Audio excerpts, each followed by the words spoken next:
இலங்கையில் சுனாமி பேரழிவு 21 ஆண்டுகள் கடந்த நினைவுகள் 2004 ஆண்டு டிசம்பர் 26 அன்று இந்திய பெருங்கடலில் ஏற்பட்ட பெரும் நிலநடுக்கத்தின் விளைவாக உருவான சுனாமி அலைகள் இலங்கையின் கடலோரப் பகுதிகளை தாக்கி நாட்டின் வரலாற்றில் மறக்க முடியாத ஒரு பேரழிவை ஏற்படுத்தின. இன்றுடன் அந்த துயர நிகழ்விற்கு 21 ஆண்டுகள் நிறைவடைகின்றன. இந்த சுனாமி இலங்கையின் கிழக்கு, தெற்கு மற்றும் மேற்கு கடற்கரை பகுதிகளை கடுமையாக தாக்கியது.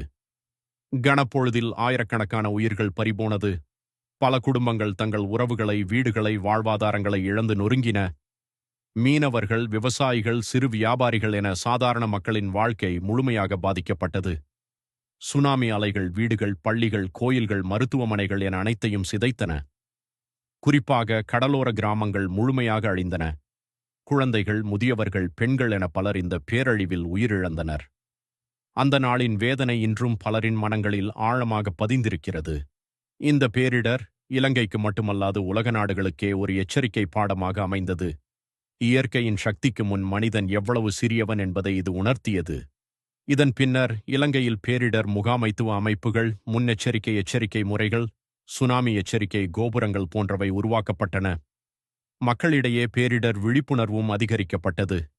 பேரழிவுக்கு பிந்தைய காலகட்டத்தில் இலங்கைக்கு உலக நாடுகள் பல உதவிக்கரம் நீட்டின.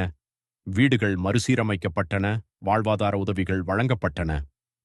பாதிக்கப்பட்ட மக்களின் வாழ்க்கையை மீண்டும் கட்டியெழுப்ப அரசும் தன்னார்வ அமைப்புகளும் பெரும் பங்கு வகித்தன.